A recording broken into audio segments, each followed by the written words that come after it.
এটা এমন একটি গ্রাম যেই গ্রামে শুধুমাত্র সুন্দরী মহিলারাই বসবাস করত, কিন্তু যখনই রাত হতো তখনই তারা তাদের দরজার সামনে একটি লাল রঙের ফিতা বেঁধে রাখতো। যদি কোনো পুরুষ সেই ফিতাকে স্পর্শ করে তাহলে সেই পুরুষ সেই ঘরের ভিতরে ফুটবল খেলার সুযোগ পাবে।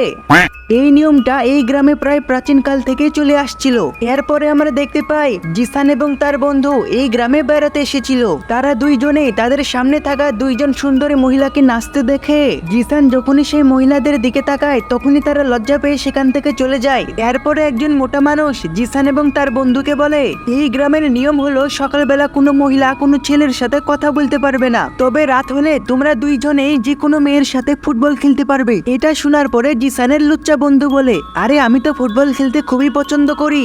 এরপরে যখন রাত হয় তখন সেই মোটা লোকটি জিসান এবং তার বন্ধুকে একটি বাসার সামনে নিয়ে যায় এবং তাদেরকে বলে, তোমরা যেই মেয়ের সাথে খেলতে চাইবা সেই মেয়ের বাসার সামনে লাল ফিতাটা ধরে টান দিবা। এই কথাটা বলার পরে সেই মোটা লোকটি সেখান থেকে ভয়ে পালিয়ে যায়।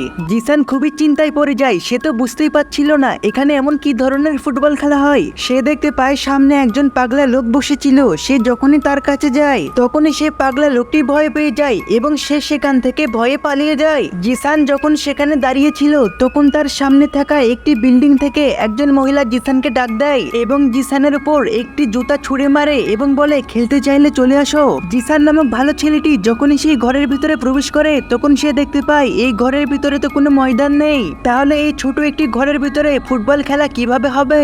নেক্সট পার্ট দেখতে চাইলে কমেন্টে লিখো পার্ট 2।